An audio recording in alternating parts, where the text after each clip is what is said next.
They say the 70s were the golden age of rock, a decade packed with thunderous riffs, flowing hair, and stadiums pulsing with raw electricity. But not every band that lit up the stage got their due. While legends like Zeppelin, Floyd, and the Stones became household names, some equally talented acts just vanished. No farewell tour, no chart-topping comeback, just a flicker of brilliance, and then silence. In this video, we're dusting off the forgotten corners of rock history and shining a light on the bands that should have made it big. The ones who had the sound, the swagger, the soul, but slipped through the cracks. So grab your favorite record, maybe a cold one, and let's drop the needle on a journey back to the wild and wonderful world of 1970s rock, where some of the greatest bands you almost remember are waiting to be rediscovered. Heavy, bluesy, and loud as a freight train.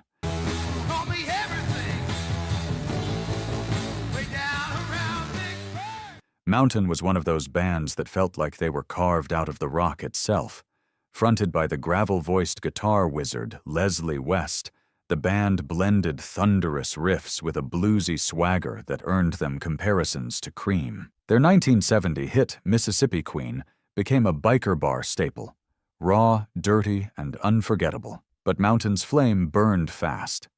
Despite their explosive debut and fiery live shows, the band never quite capitalized on their early success. Constant lineup changes, health issues, and a lack of strong label backing kept them from reaching the heights of their peers. Yet, their proto-metal sound left deep grooves on the genre, influencing the development of heavy metal and stoner rock alike. For fans cranking vinyl in smoky bedrooms or catching them at the Fillmore, Mountain wasn't just loud, they were seismic. This was music that rattled your bones and made your parents yell down the hall. Though they never broke into the mainstream, Mountain's towering sound still echoes in the riffs of countless bands that followed, a mighty presence that disappeared just as quickly as it rose.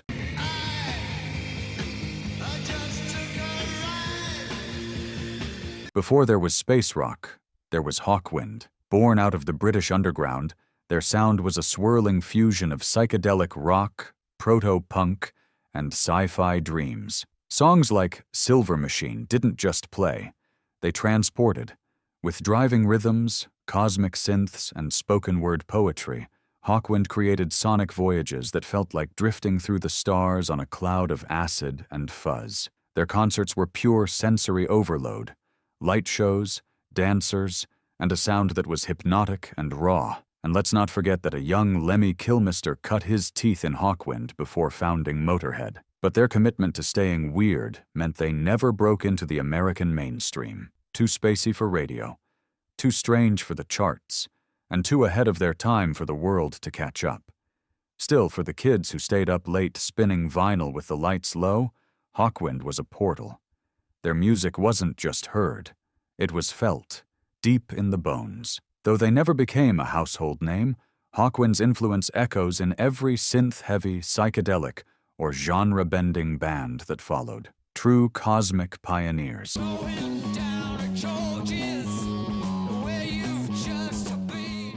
Some bands burn slow. UFO lit up like a meteor. Emerging from London in the late 60s, they evolved from spacey psychedelia into razor-sharp hard rock.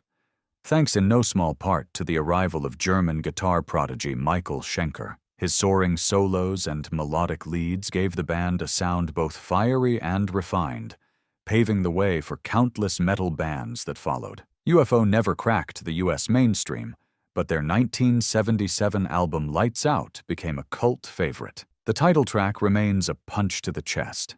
Lean, heavy, and anthemic. They were right on the edge of greatness, touring relentlessly and influencing a new generation of rockers, from Iron Maiden to Metallica. But between Schenker's erratic comings and goings and a lack of consistent label support, their momentum stalled. Timing, as always, is everything, and as the 80s dawned, UFO quietly slipped out of orbit. Still, for those who caught them live or wore out their vinyl, UFO's music was a revelation. It was fast, fierce, and full of feeling.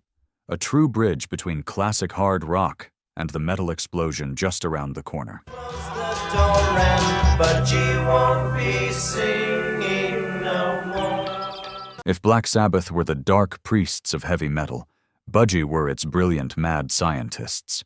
Hailing from Cardiff, Wales, Budgie delivered crushing riffs, unpredictable song structures, and lyrics that swung from the mystical to the absurd. Their sound was raw, thunderous, and way ahead of its time, a sonic cocktail that would help shape the DNA of heavy metal. Led by bassist-vocalist Burke Shelley, Budgie's signature high-pitched vocals cut through like a siren, especially on tracks like Bread Fan, which Metallica famously covered decades later. Their albums like Never Turn Your Back on a Friend and In for the Kill were cult favorites, especially among musicians who knew what real power sounded like. Still, Budgie never had the major label push or polished image that could crack them into the mainstream. They were too heavy for radio, too quirky for promotion, and yet completely unforgettable for those who discovered them. In garages, basements, and smoke-filled rec rooms, Budgie was a secret passed between true believers, a band that made you feel like you were in on something the rest of the world missed. And maybe that's exactly what made them so special.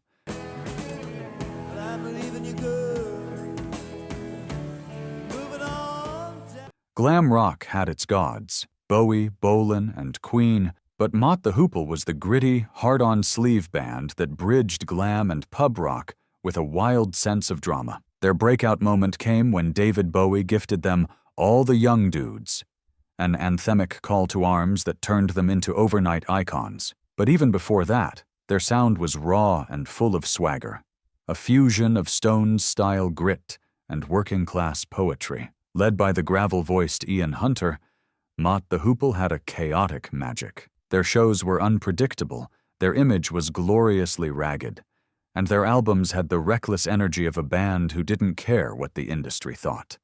But behind the scenes, the wheels were coming off. Constant lineup changes, internal clashes, and the pressure of fame wore them down. By the mid-70s, the band fizzled, leaving behind a trail of heartbreak and brilliance. For fans, Mott felt like a secret revolution.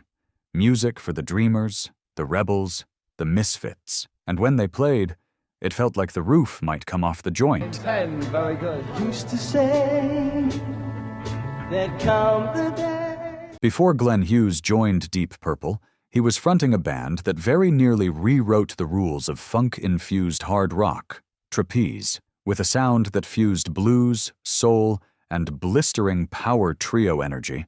Trapeze were the kind of band you stumbled across by accident and never forgot. Their 1970 album Medusa is an underground classic, packed with grooves that hit like a velvet sledgehammer. Hughes's bass lines were thick and fluid, and his vocals, my God, those vocals, were both soaring and sensual. Tracks like Black Cloud and Medusa showcased their raw intensity while still dripping with melody. They weren't trying to chase trends.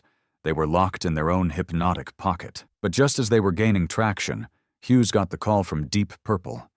It was a massive leap for his career, and a death knell for Trapeze. The band soldiered on with other lineups, but the magic of that original trio, Hughes, Mel Galley, and Dave Holland, never quite returned. For fans spinning that first album late at night, Trapeze felt like a secret, something almost too good to share. They had the chops, the style, the soul, and then, just like that, they were gone. Their name might not be on the shirts at vintage record stores, but their sound is forever burned into the grooves of rock history. Couldn't stop moving when it first took hold. Few guitarists could channel groove, grit, and flat-out fire the way Rick Derringer did. Most folks remember him for the eternal anthem Rock and Roll Hoochie Coo, but Derringer's fingerprints were all over the 70s rock scene, even if his name slowly faded from the spotlight. He started young, leading the McCoys with Hang On Sloopy at just 17. But it was his work with Edgar Winter, especially Frankenstein and Free Ride, where his guitar truly roared. Then came that blistering solo debut in '73. Rock and Roll Hoochie Coo had everything. A bluesy swagger, a monster riff, and a chorus that sounded like freedom on a summer night.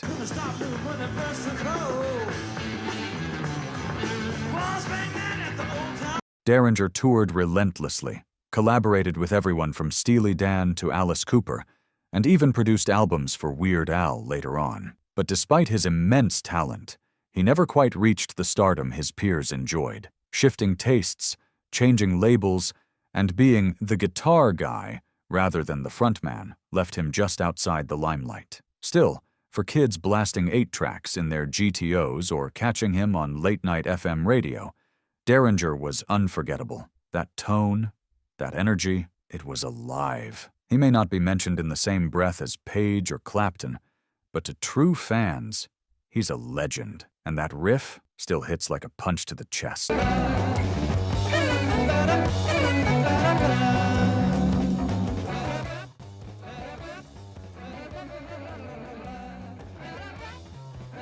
In a decade full of guitar gods, Wishbone Ash carved a niche no one else could touch. The masters of the twin guitar harmony. Long before Thin Lizzy or Iron Maiden made it mainstream, Wishbone Ash was layering melodic leads and dueling solos into something both heavy and hypnotic. Their 1972 album Argus is a landmark, equal parts prog, folk, and hard rock, and it still stands tall as one of the most underrated records of the era. Andy Powell and Ted Turner weren't flashy in the usual sense, but their interplay was pure magic. Songs like The King Will Come and Throw Down the Sword blended soaring riffs with a medieval, almost mystical mood. There was nothing else like it on the radio, if it even made it to radio at all. Despite critical acclaim and a loyal fan base, Wishbone Ash never broke through in the US in a big way. Their sound was too complex, too thoughtful for the AM dial, and their lack of a single big crossover hit kept them on the outside looking in. But for vinyl heads and guitar nerds, they were, and still are, a holy grail. You didn't just listen to Wishbone Ash, you immersed yourself. These were albums meant to be heard start to finish, preferably in a dark room, with the volume just past reason. They may not be the first name mentioned in rock circles today, but those harmonies still shimmer, like golden echoes through time. I hear your friends all turn their backs on you. Now you're hanging around with strangers. Just be careful who you talk. If Southern rock was a fire, Point Blank was the slow burn that could erupt at any moment. Hailing from Texas, these guys blended blues, boogie, and hard rock into something raw and electrifying. They didn't have the name recognition of Skynyrd, or the outlaw mystique of the Allman Brothers. But make no mistake, Point Blank could play. Their 1976 debut introduced a gritty edge that hit somewhere between ZZ Top and early AC/DC. But it was their 1981 single, Nicole, that broke through. A power ballad with a surprisingly tender heart and radio-ready hooks. Just when it seemed like the band was finally about to catch fire, the flame flickered out. Label troubles, internal shifts, and an increasingly crowded rock landscape made it hard for Point Blank to hold on. The industry was changing fast. Hair metal on the rise, southern rock on the decline, and even though the band had loyal fans, the mainstream passed them by. But for the folks blasting their cassettes on long highway drives, or catching a sweaty club set where the guitars screamed and the beer flowed, Point Blank was unforgettable. They captured a moment, a vibe, that thing you can't fake, feel.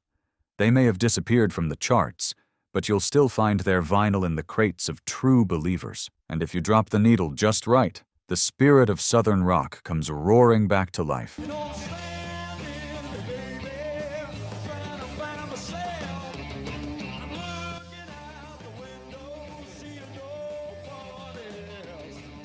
If Led Zeppelin were thunder and Pink Floyd was space, Captain Beyond was the cosmic middle ground, equal parts muscle and mysticism, born from ex-members of Deep Purple, Iron Butterfly, and Johnny Winter's band.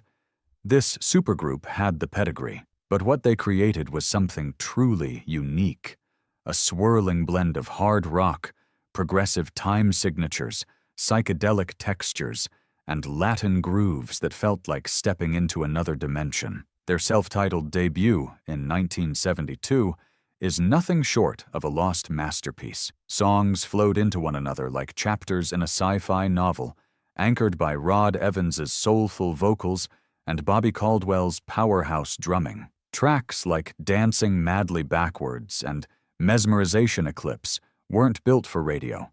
They were built for headphones and head trips. But like so many visionary acts, Captain Beyond came too early. Audiences and labels couldn't quite figure out what to do with them. Despite opening for acts like Alice Cooper and gaining a devoted cult following, the band was plagued by instability. Evans eventually disappeared from the scene entirely, and the band's momentum faded into the ether. Still, ask any musician with a love for the deep cuts, and they'll tell you, Captain Beyond wasn't just ahead of their time. They were from another planet. For those lucky enough to have discovered them, their music is a portal to something deeper. They vanished as quickly as they came, but left behind a record that still sounds like the future, and there you have it. 10 bands that lit up the 1970s rock scene like a flash of lightning, only to disappear before the world could truly catch on. Some burned out, some faded away, but all of them left behind sounds that still stir the soul, long after the last chord rang out. These weren't just bands. They were the soundtrack to basement jam sessions, backseat sing-alongs, and nights where the music meant something. So tell us, which band took you back? Which one do you still crank when no one's watching? Drop your favorites in the comments. We're all ears. And if you enjoyed this ride through rock's forgotten corners, hit that like button, share it with a fellow vinyl junkie, and subscribe for more deep dives. Until next time, keep the needle down and the spirit of rock alive.